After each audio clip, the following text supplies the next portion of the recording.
मुझे लगता है आपको समस्या है माननीय गृह मंत्री जी। आपको मैं क्या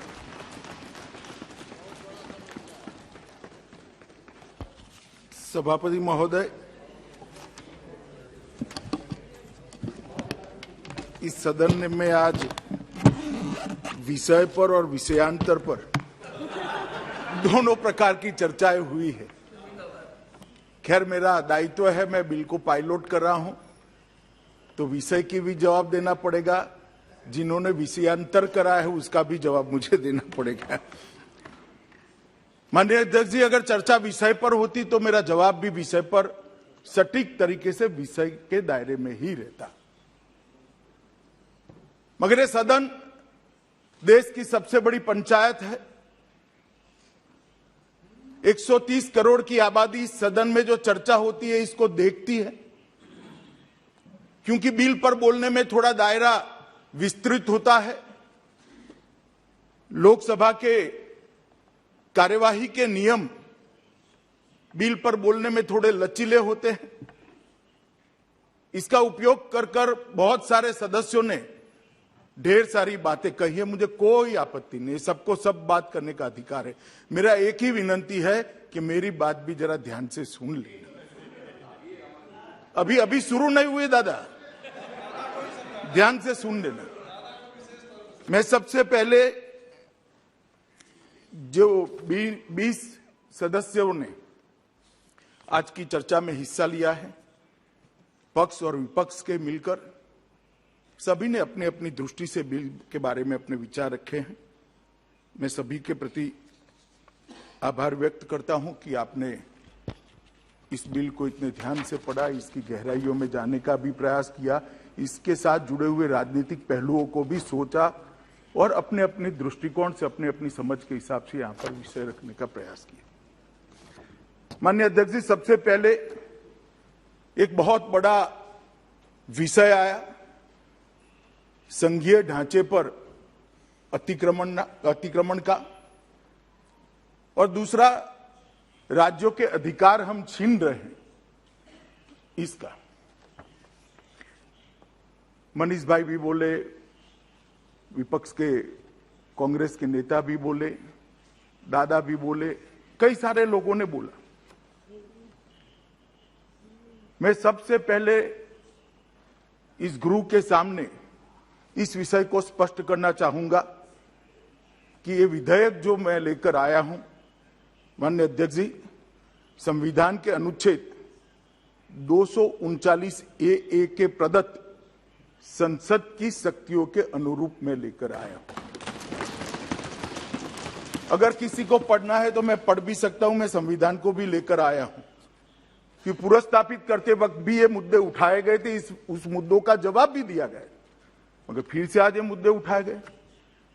अनुच्छेद 239 ए 3B के अनुसार संसद को दिल्ली संघ राज्य क्षेत्र या इसके किसी भी भाग के बारे में उससे संबंधित किसी भी विषय पर, ध्यान से सुनिएगा, किसी भी विषय पर कानून बनाने का अधिकार प्राप्त है।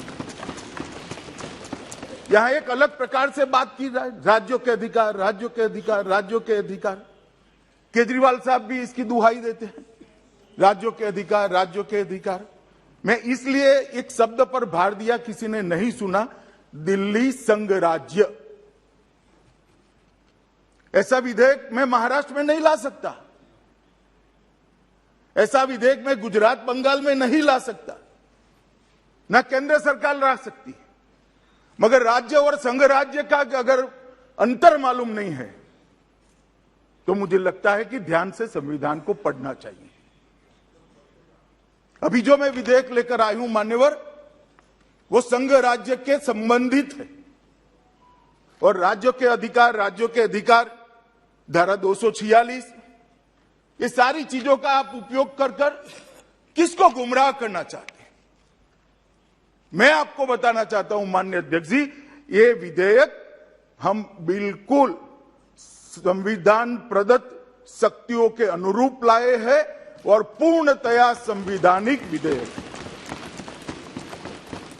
क्योंकि दिल्ली संघ राज्य है और संघ राज्य की किसी भी बात पर, दिल्ली संघ राज्य की किसी भी बात पर लेजिस्लेशन लाने का भारत सरकार का अधिकार, और ये अधिकार का उपयोग क्यों किया, इस पर भी सवाल उठाए गए, इस पर भी मैं बाद में जवाब दूंगा। मैं थोड़ा आगे कहता हूं कि एक बात बताई गई 2011 में ये विधेयक दिल्ली सरकार में पारित किया गया था, संशोधन, और अब आप इसको कैसे अमेंड कर सकते हो या तो कैसे बदल सकते हो। संविधान के अनुच्छेद 239A3C के तहत इस देश की संसद को राष्ट्रीय राजधानी क्षेत्र दिल्ली की विधानसभा द्वारा बनाए गए किसी भी कानून को संशोधित करने का, उसके स्वरूप बदलने का या तो उसको निरस्त करने का अबाधित अधिकार है। और जो लोग हम पर आरोप करें, मैं उनको बताता हूं, ये हमारे समय में नहीं हुआ है। अधीर रंजन भी सुन ले, ये हमारे समय में नहीं हुआ है।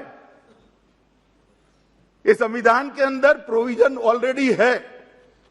संविधान को मेरे जैसे सादे चश्मों से देखोगे तो दिखाई पड़ता होगा, राजनीतिक चश्मों से देखोगे तो नहीं दिखाई पड़ेगा।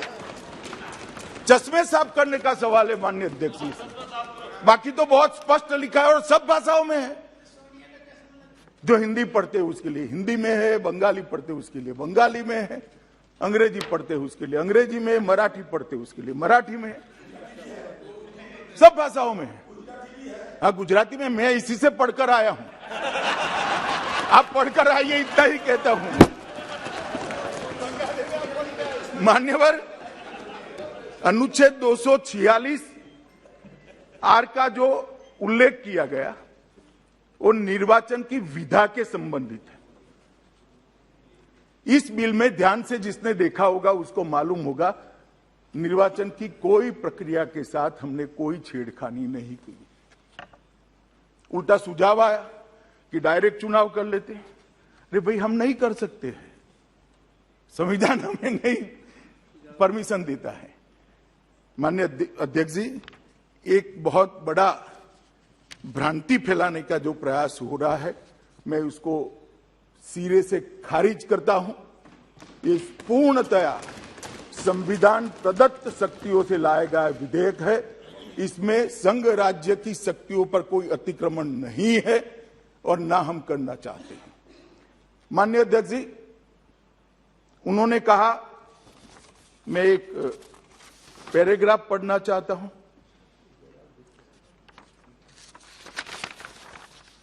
कि एक जस्टिफिकेशन था कि भाई राज्य करे। संविधान के अनुच्छेद 239A3C के पहले परंतुक के आधार पर डीएमसी अधिनियम 1957 में संशोधन करने वाला कोई भी विधेयक राष्ट्रपति की सहमति के लिए सुरक्षित किया जाएगा। अगर दिल्ली सरकार करती भी है तो उसको राष्ट्रपति की सहमति चाहिए, मतलब कैबिनेट की चाहिए। इसके अलावा संसद के पास केंद्र शासित प्रदेश जेएनसीटीडी के लिए किसी भी मामले अर्थात तीनों सूचियों में कोई भी मामला के संबंध में कानून बनाने का समवर्ती शक्तियां प्रदत्त है। इसके अलावा अनुच्छेद 239A3C के दूसरे प्रावधान के तहत भले ही संशोधन अधिनियम को सहमति दी है, संसद किसी भी समय एक ही समान मामले के संबंध में कोई भी कानून बना सकती है, जिसमें कानून में संशोधन करना, अलग अलग करना, निरसन करना सब शामिल है, जो राज्यसभा की विधानसभा के द्वारा ही बनाएगा। मान्यवर, ये मैं एक नोटिंग पढ़ रहा हूं और कांग्रेस के मित्रों की जानकारी के लिए, ये नोटिंग जब 2011 का एक कानून आया तब देश के गृहमंत्री, तत्कालीन गृहमंत्री और विद्वान धाराशास्त्री श्री पी चिदम्बरम ने किया हुआ नोटिंग है। उनका भी इंटरप्रिटेशन यही कहता है। माननीय अध्यक्ष जी, अभी दादा कह रहे थे कि अमित शाह जी सब जगह सरकार बनाना चाहते हैं, इनकी पार्टी सब जगह सरकार बनाना चाहती है। पावर मतलब सरकार बनेंगे तभी तो आएगा, वैसे कैसे आएगा पावर? पावर तो लोकतंत्र में सरकार चुनकर आएगी तभी आएगा।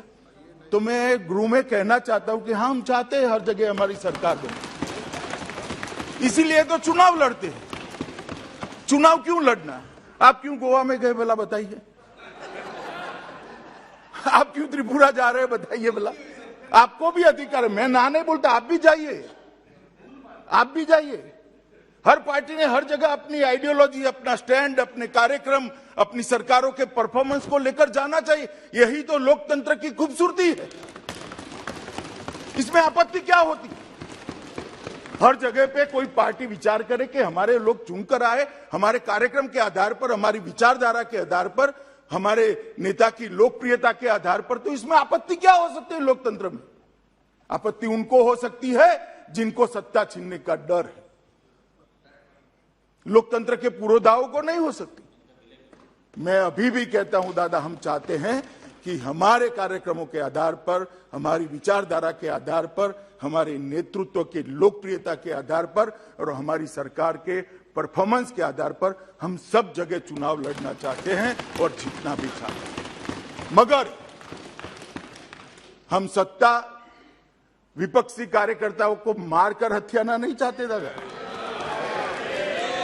सीरीज ऑफ खून कर हथियाना नहीं चाहते, कार्यकर्ताओं की पत्नियों और बहनों पर बलात्कार कर हम नहीं चाहते सत्ता ले। ये हमारी संस्कृति नहीं है दादा। और लोकतंत्र का भी आती है, कांग्रेस पार्टी, टीएमसी भी आती है, कांग्रेस पार्टी, टीएमसी, बाकी सारी पार्टियों के नाम देना नहीं चाहता, जो अपनी पार्टी में परिवार के आधार पर पार्टी चलाते हैं, कई सालों तक अध्यक्ष का चुनाव नहीं कर सकते हैं, वो देश के लोकतंत्र की चिंता कर। अरे भले अपने कार्यालय में तो चुनाव करा लो भाई, पहले अपनी पार्टी में तो करा लो, देश की बात में बात करना। माननीय अध्यक्ष जी, एक विषय आया विशेष अधिकारी की नियुक्ति।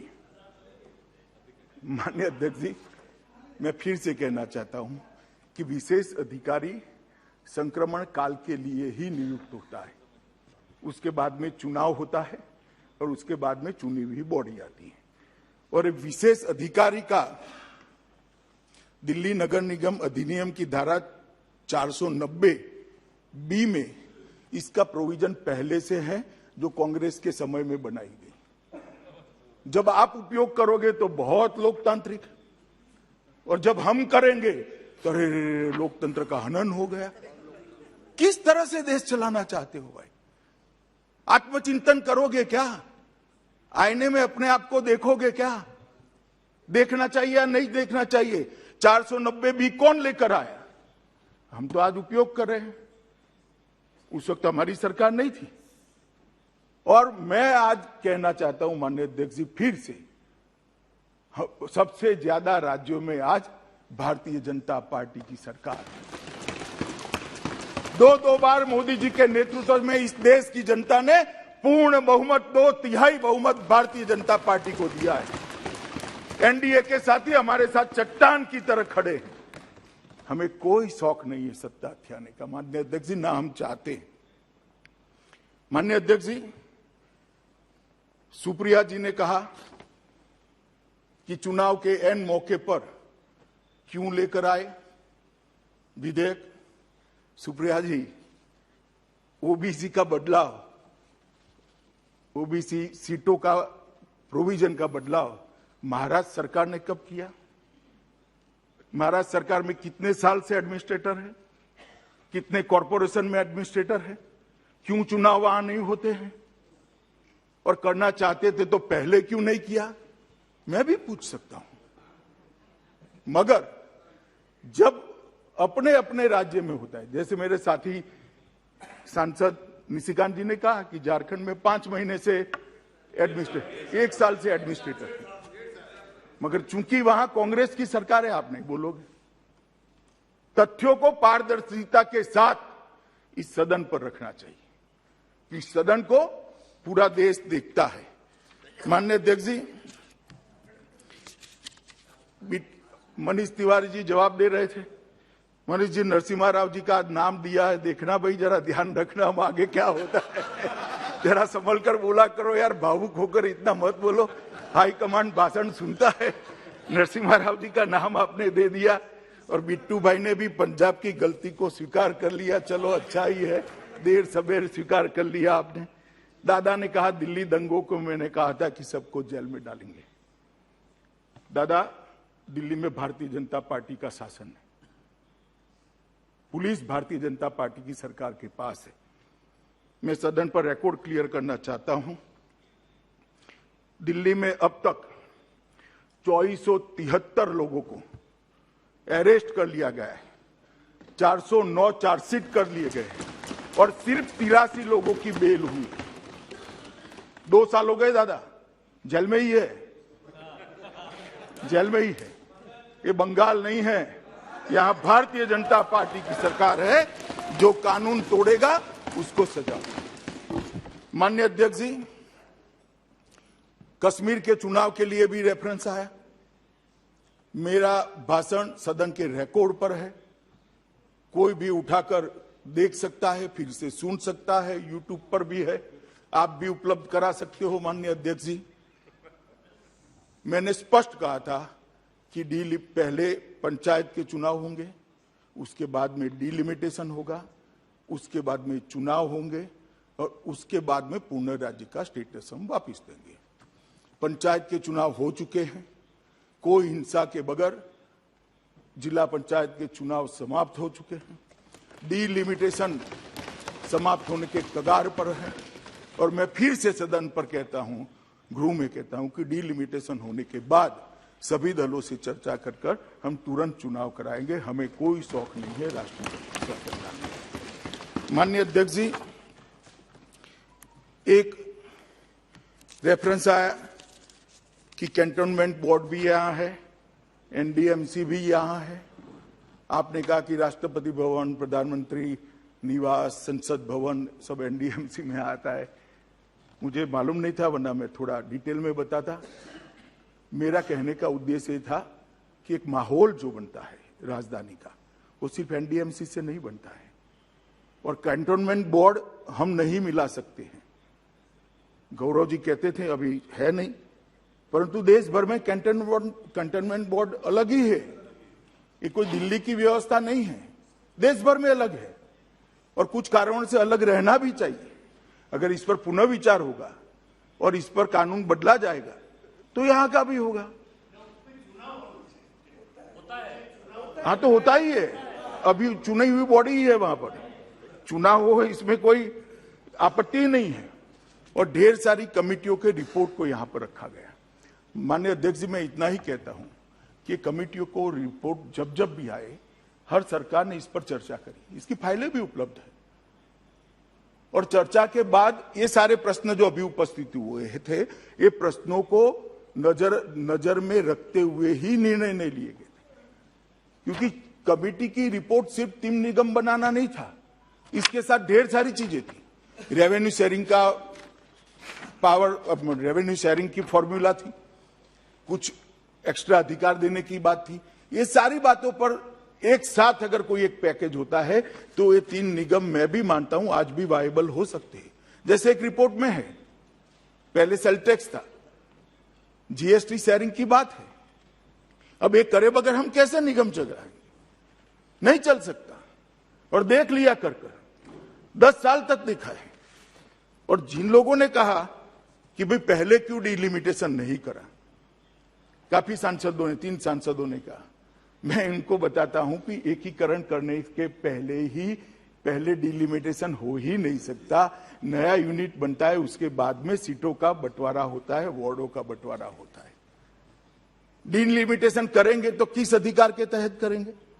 क्योंकि निगम तो 3 अलग है।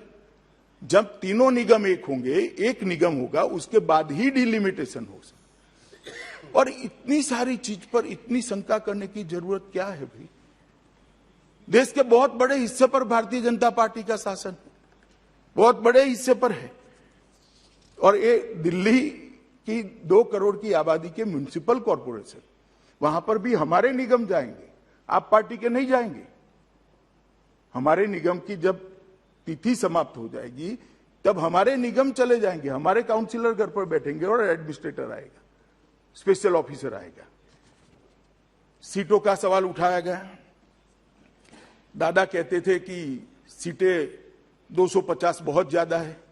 दादा मैं तो 272 से 250 कर रहा हूं, 250 बढ़ाई नहीं है, जो ज्यादा थी नहीं, मगर ज्यादा थी इसको कम कराए। पहले समझिए, कम कर रहा हूं, आप समझे ही नहीं हो बिल्कुल। मुंबई के अंदर वार्डों की संख्या 227 है। अब 2 करोड़ की आबादी वहां है, यहां पर आबादी इतनी है, हमने 250 करी है। क्या ज्यादा कर लिया? थोड़ी आबादी मुंबई से ज्यादा ही है, और आपके यहां भी 227 वार्ड है। तो सीटों की संख्या पर भी शंका करना। कहते हैं कि सीट का आंकड़ा कहां से लाए? चलो भाई, मैं मान लेता हूं कहां से लाए, मैं बताता हूं कहां से लाया। मगर 2011 में 272 कहां से लाए? ज्योतिषी को पूछकर लाए थे क्या? वो ऐसे ही एक्ट में आया था।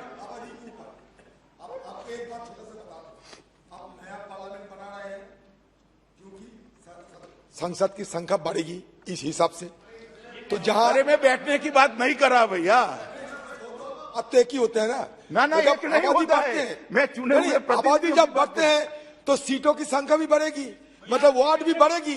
272 तो ज्यादा होना चाहिए। अरे बैठिए बैठिए अधीर रंजन जी, बैठिए 2 मिनट बैठ। आप नहीं, मैं आपको और ज्यादा समझाता हूं जिससे आप समझ पाओ। मैं कर रहा हूं कि आपने सवाल उठाया, विपक्ष के कुछ मित्रों ने, कि 272 की संख्या, 250 की संख्या कैसे तय की। तो मेरा इतना ही पूछना है, 272 कैसे तय की थी? इतनी ही बात मैं करता हूं भाई। वो ठीक है, मगर 3 में भी 272 सदस्य नहीं थे उस वक्त 272 नहीं थे। आंकड़ा कैसे आया? ऐसे ही अनुमान से आता है, कोई आंकड़ा तो रखना पड़ेगा। परंतु हमने ऐसा किया है कि एक आइडियल एक्ट भेजा गया है, उसमें 225 की संख्या है। अगर 2 करोड़ से नीचे आबादी है, यहां 2 करोड़ से ज्यादा ही है, इसलिए हमने 250 लिया है। मैं जस्टिफिकेशन आपको बता देता हूं।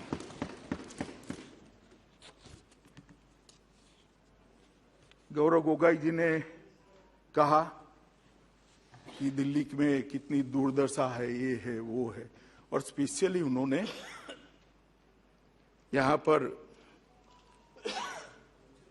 कोरोना का जिक्र किया कि दिल्ली में कोरोना था तब क्या हुआ, ये हुआ वो हुआ। मुझे मालूम नहीं है गोगोई साहब कहां रहते थे उस वक्त, यहां थे या आसाम में थे, अपने क्षेत्र में थे या दिल्ली में रहते थे, उनको मालूम नहीं है। मोदी जी के नेतृत्व में इस देश में कोरोना के खिलाफ जो लड़ाई लड़ी गई है, इसमें इसकी पूरी दुनिया भूरी भूरी प्रशंसा करती है। 130 करोड़ की आबादी को टीका लगाना, सबको अपने मोबाइल पर इसका सर्टिफिकेट मिल जाना, 2 टीका लगने के बाद कंप्लीट वैक्सीनेशन का सर्टिफिकेट मिल जाना, 9 दिन के अंदर ऑक्सीजन के उत्पादन को 12 गुना बढ़ाना, दुनिया भर से क्रायोजेनिक टैंकर लाकर उसको हवाई जहाज और स्पेशल ट्रेन से हर देश के कोने में भेजना और लाखों लोगों की जान बचाना।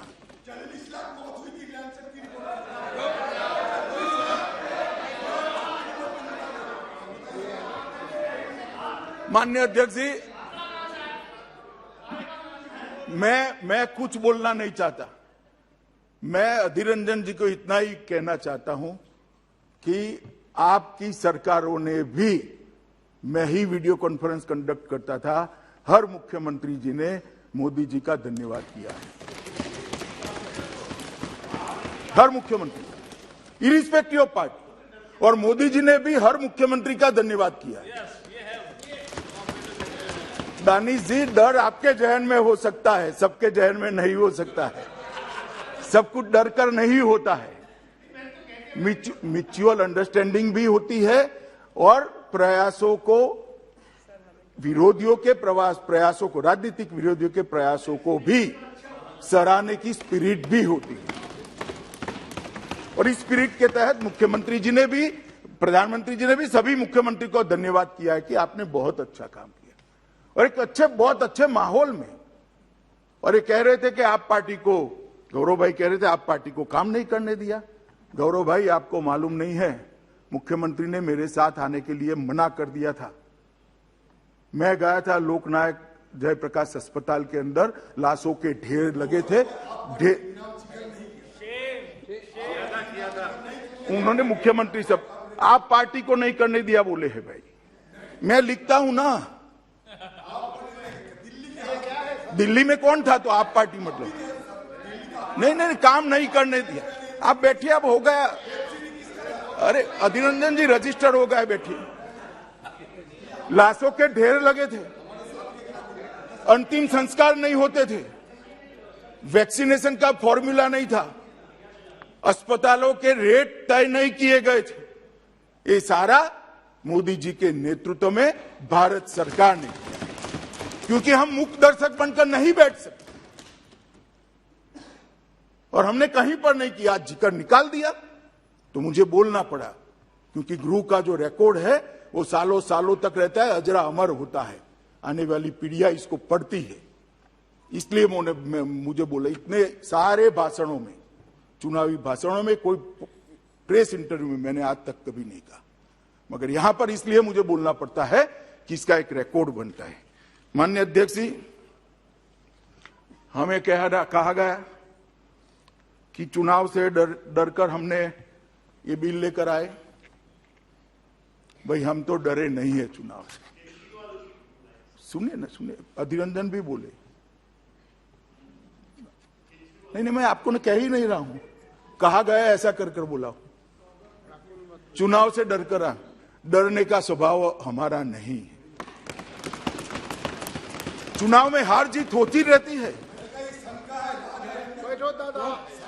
तो इसी का निरीक्षण कर रहा हूं। सुनिए ना, मगर मैं चुनाव से डरकर कैसे काम होता है वो बताता हूं। इंदिरा जी का चुनाव इलाहाबाद हाई कोर्ट ने निरस्त कर दिया। उसके बाद रातों रात जिस प्रधानमंत्री को इस सदन में वोट देने का अधिकार नहीं था, वो प्रधानमंत्री ने देश भर के सारे लोकतांत्रिक अधिकार छीनकर इमरजेंसी डाली। इसको डर कहते हैं, इसको डर कहते हैं। लोकसभा की मियाद 1 साल बढ़ा दी, इसको डर कहते हैं। और सुनिए, अभी सुनिए ना, सुनिए।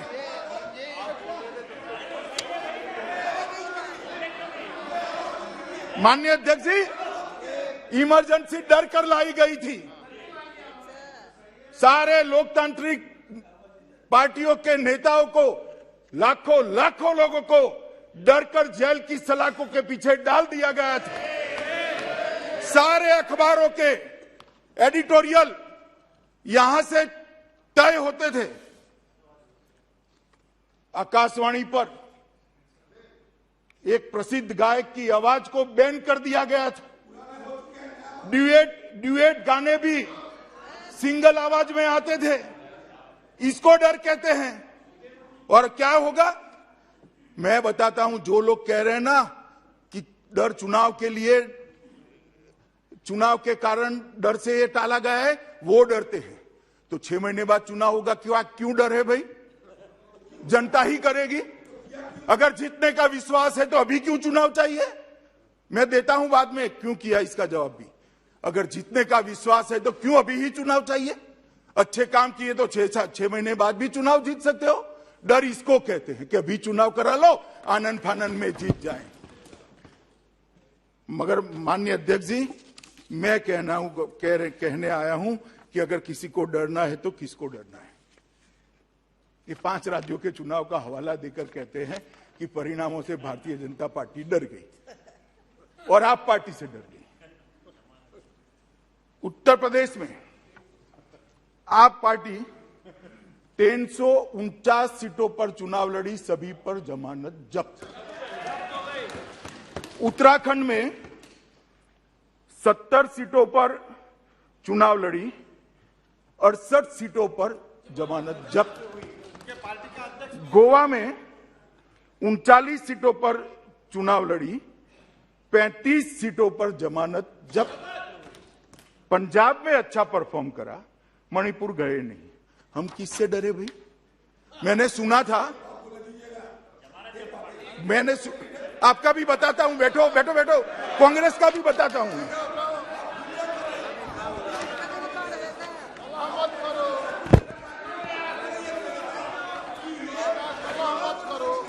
माननीय अध्यक्ष जी,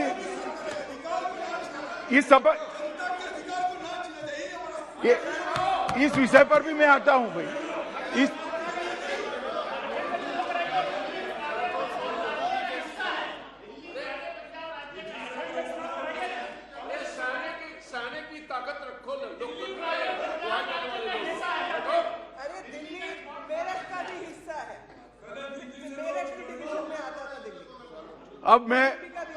अब मैं सुनिए, कांग्रेस पार्टी के काफी सांसद बोले डरना। भाई हम क्यों डरे? हमें डरने जैसे परिणाम ही नहीं है। कांग्रेस पार्टी 454 सीटों पर चुनाव लड़ी, कांग्रेस पार्टी 575 सीटों पर चुनाव लड़ी, 475 सीटों पर जमानत जब्त। अब डरना किसको है भाई? डरना किसको है? देश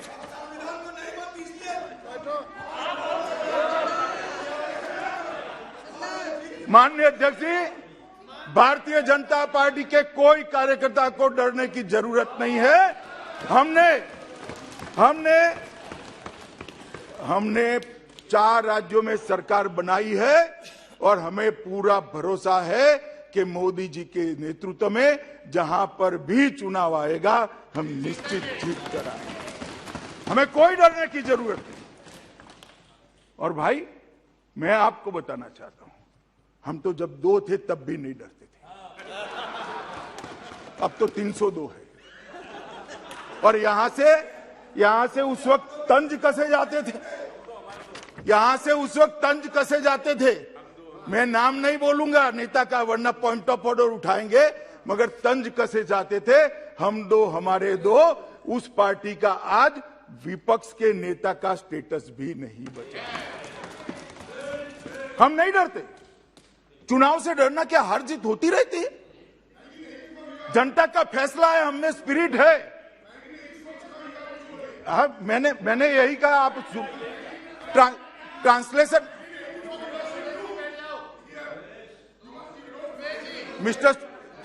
मिस्टर सुरेश, मैंने ये ट्रांसलेशन मोड पर रखिए, आप ट्रांसलेशन मोड पर रखिए। मैंने यही कहा है कि हम 2 थे तब भी नहीं डरते थे, आज 302 है, क्यों डरे? ना अहंकार की बात है, ना गमी का विषय है। जनता का फैसला लोकतंत्र में सबको स्वीकारना चाहिए और ये स्पिरिट भी, इसमें डर का कोई सवाल नहीं। माननीय अध्यक्ष जी, मैं अब बिल क्यों लेकर आया इसका सवाल बार बार पूछा गया, मैं इसके बारे में बताना चाहता हूं।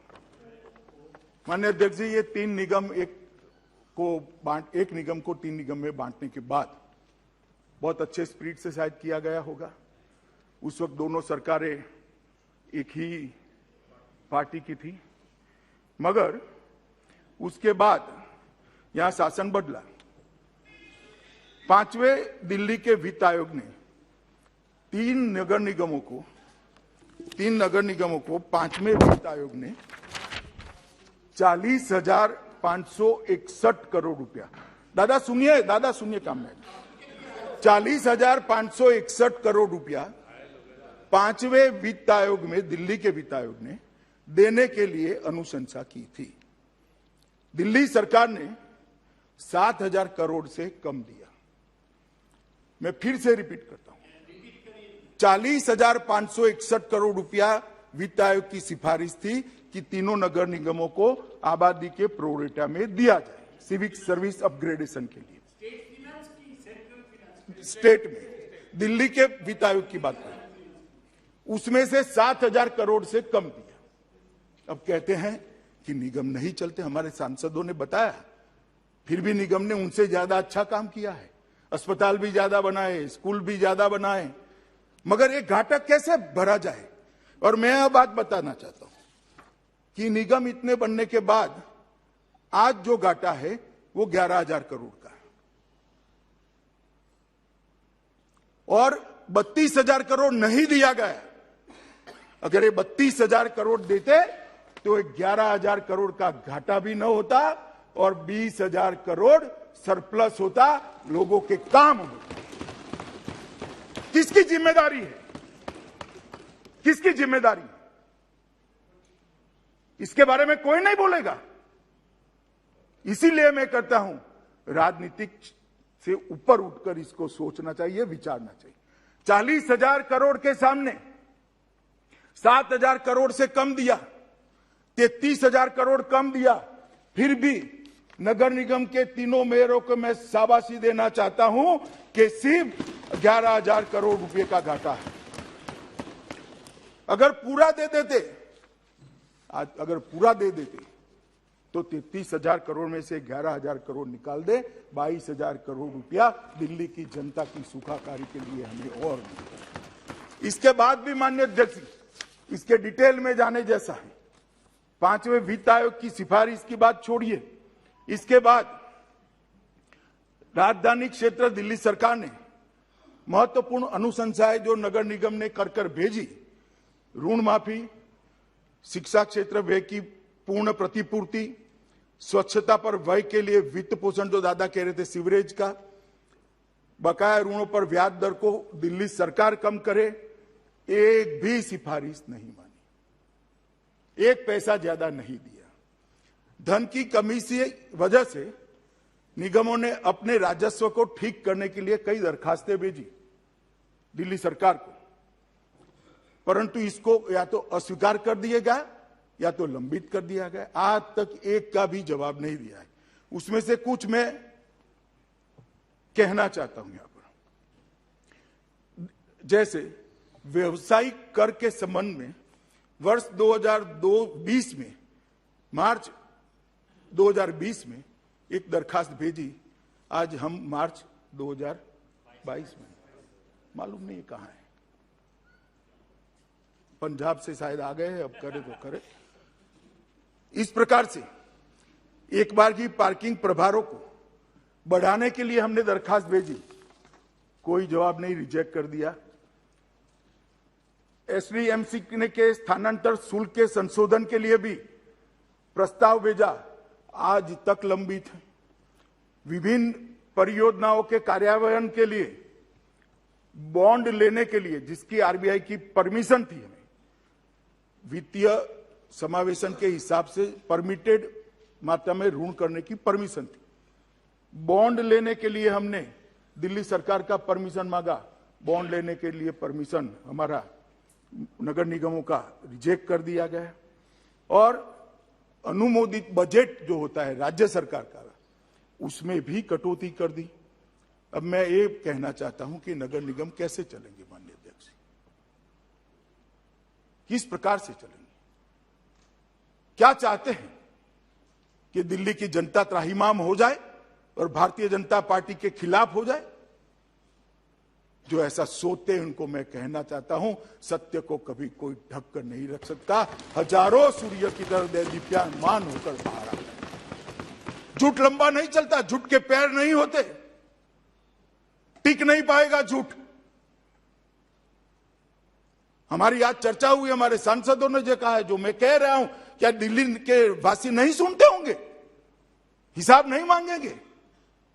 और मैं समझ सकता हूं कि दिल्ली सरकार के पास कमी हो सकती है, 30,000 करोड़ की कमी, तो फिर एडवर्टाइज के पैसे कहां से आते हैं? इतनी सारी नियुक्ता अपने कार्यकर्ताओं की असंवैधानिक तरीके से कहां से होती? अगर राजनीति ही करनी है तो देश के फेडरल स्ट्रक्चर को हम नहीं तोड़ रहे हैं, जो तोड़ रहे हैं वो आपके साथ बैठे हैं, हम नहीं तोड़ रहे हैं। क्या किस फेडरल स्ट्रक्चर की डेफिनेशन इसको जस्टिफाइड करेगी कि आप नगर निगम का आर्थिक रूप से गला ही घोंट दोगे? इस तरह से कोई सहन नहीं कर सकता। मैं इतना ही कहना चाहता हूं, डेफिसिट इसलिए है कि हमें संसाधन बढ़ाने से भी रोका गया, हमारे अधिकार के संसाधन दिए भी नहीं गए। और मान्यवर दादा ने कहा कि सब अच्छा चल रहा है तो फिर क्यों इकट्ठा कर रहे हो? दादा और अच्छा करने के लिए कर रहे हैं। अच्छा करने का संतोष नहीं होना चाहिए, अच्छा ही चल रहा है। हमारे सांसदों ने जो कहा है, एक एक चीज रिकॉर्ड पर, परंतु इससे भी अच्छा हो सकता है, इसलिए हम करना चाहते हैं। माननीय अध्यक्ष जी, एकीकृत नगर निगम करने से 3 मेयरों की जगह 1 मेयर होगा, 75 समितियों की जगह 25 समितियां होगी, 3 म्युनिसिपल कमिश्नर की जगह 1 म्युनिसिपल कमिश्नर होगा, 3 मुख्यालय की जगह 1 मुख्यालय होगा। निर्णयों में समानता रहेगी, एकरूपता रहेगी। एक ही शहर में 2 प्रकार के कर के स्ट्रक्चर नहीं रहेंगे, वित्तीय स्थिति भी अच्छी रहेगी और लगभग 150 करोड़ का खर्च सालाना इससे कम होगा। माननीय अध्यक्ष जी, मैं आज इतना ही कहना चाहता हूं कि भारत सरकार मुख प्रेक्षक बनकर नहीं रह सकती। दिल्ली देश की राजधानी है, देश की राजधानी की नगर निगम से यहां की सिविक सेवाओं के कारण पूरी विश्व भर में देश की छवि बनती है। अगर इतनी ओछी राजनीति दिल्ली राजधानी क्षेत्र के अंदर हो रही है तो हमें इंटरवीन करना ही चाहिए। न करते तो गलत था, इसलिए किया और उचित समय पर किया, क्योंकि 5 साल निगम के थे, समय समाप्त होगा तब तो एकीकरण करेंगे। चुने हुए प्रतिनिधियों का अधिकार कैसे ले लेंगे? नहीं ले सकते। और सवाल उठाया जा रहा है परिणामों के बाद, पहले इसलिए नहीं किया था भाई, 3 महीना पहले के कहते कि चुनाव को प्रभावित करने के लिए किया, आप पार्टी को दबाने के लिए किया।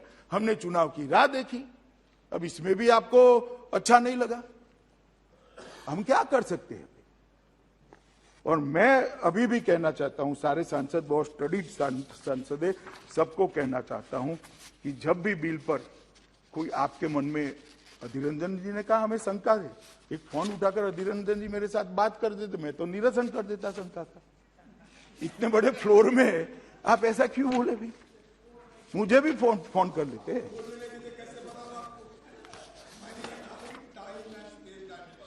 मैं टाइम का ही जस्टिफिकेशन दिया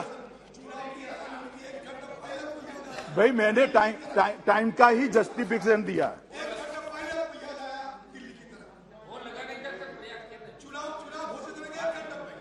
अरे भाई, ये वो प्रेस कॉन्फ्रेंस ही ये घोषणा करने की थी, आप उसको चुनाव की समझ बैठे। ये वो प्रेस कॉन्फ्रेंस ही ये घोषणा करने की थी।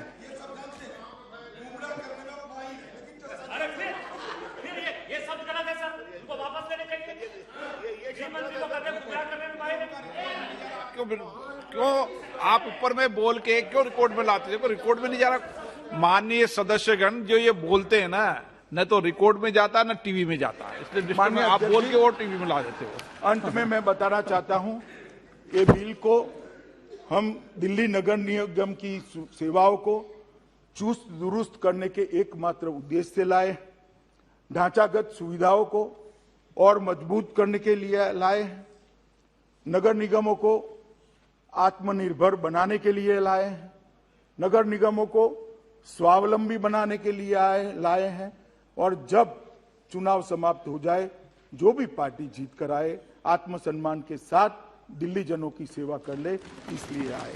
अतः मैं सभी लोगों को निवेदन करूंगा कि पक्षापक्षी से ऊपर उठकर इस बिल को सर्वानुमत से आप लोग सहयोग दीजिए, ऐसा मेरा आप सभी से निवेदन है। प्रश्न है कि विधेयक पर विचार किया जाए। जो सदस्य इसके पक्ष में हाँ कहें,